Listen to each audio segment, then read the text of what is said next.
नमस्कार मित्रों, मैं आपका ज्योतिषीय सलाहकार आचार्य शिवम नोटियाल स्वागत करता हूं पीजे के एस्ट्रो चैनल में। आप अपनी कुंडली का विश्लेषण करवाना चाहते हैं, किसी सुमुहूर्त के बारे में जानकारी चाहते हैं, कुंडली मिलान करवाना चाहते हैं, रत्न रुद्राक्ष के बारे में जानकारी चाहते हैं, परामर्श चाहते हैं, आप हमसे संपर्क कर सकते हैं। कोई धार्मिक अनुष्ठान करवाना चाहते हैं, ग्रह दोष निवारण के लिए ग्रहों के जप अनुष्ठान इत्यादि करवाना चाहते हैं, आप हमसे संपर्क कर सकते हैं। हमारा मोबाइल नंबर है 9368765394।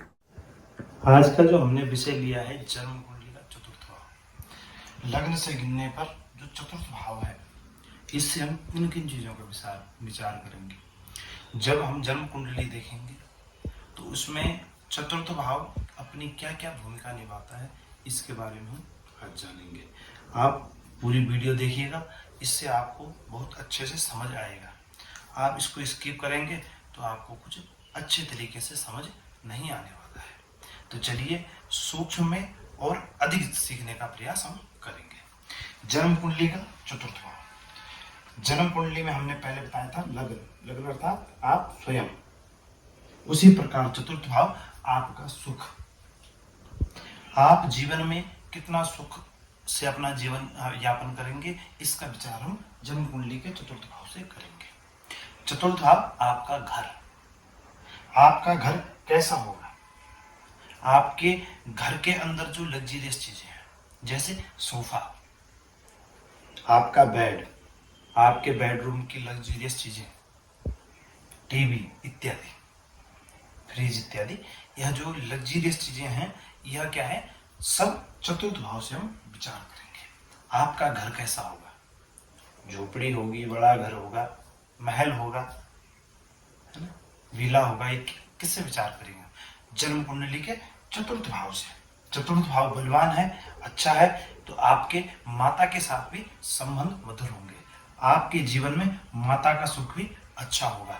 माता समान स्त्रियों का सुख भी आपके जीवन में अच्छा होगा।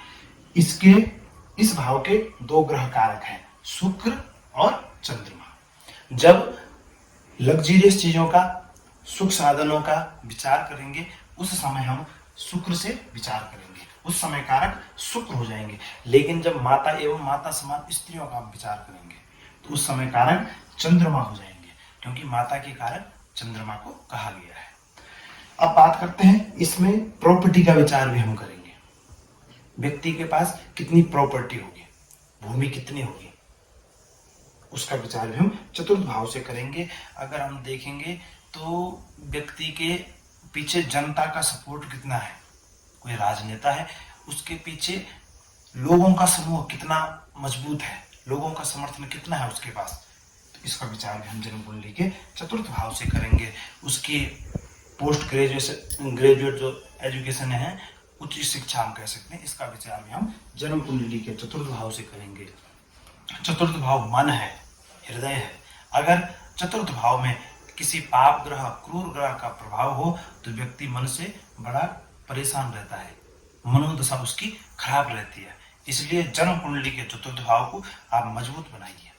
अगर आपका जन्म कुंडली में चतुर्थ भाव पीड़ित है, पाप कृतरी में है, इसका स्वामी 6, 8, 12 भाव में बैठा है, तो आप इनके उपाय कीजिए। और इनका जो कारक है शुक्र और चंद्रमा, वह इस भाव का स्वामी न भी हो, इस भाव में बैठा भी ना हो, इस भाव को देख भी न रहा हो, तब भी क्या है, इस पर इन दोनों का प्रभाव अवश्य रहता है। क्यों? क्योंकि यह इनके कारक हैं। आपको हमारा यह वीडियो कैसा लगा, आप हमें कमेंट में बताइए, और हमारे वीडियो को ज़्यादा से ज़्यादा शेयर कीजिए, लाइक कीजिए, और हमारे चैनल को सब्सक्राइब कीजिए। नमस्कार।